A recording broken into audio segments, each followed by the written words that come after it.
देखी भैया एगो पत्नी अपना पति से अपना देवर के बारे में शिकायत बतावत दिया, कहत दिया गावना करा के राजा जी गईल बहरवा है।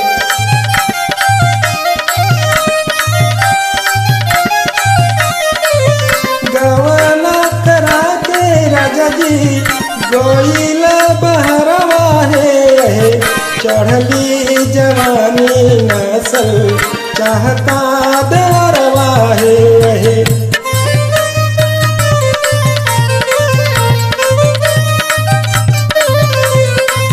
चढ़ली जवानी नसल चाहता देवरवा है।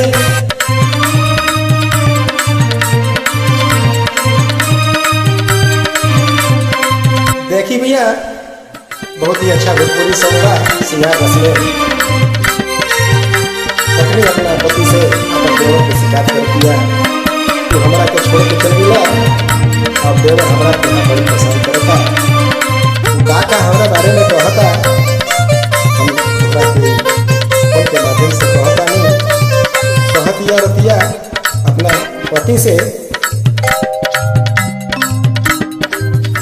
कहे खूब भौजी तोहरे में माजा बा।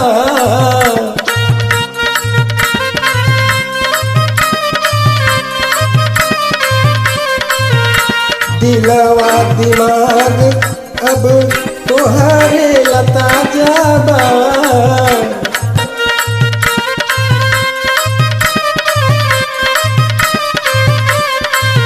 कहे खूब भौजी तोहरे में माजा बा। दिल दिमाग अब तोहरे लता जाबा। दीपक देवरवा मुना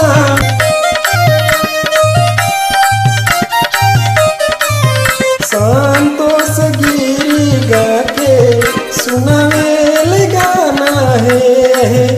संतोष दीपक गाय के सुनावेल गाना है।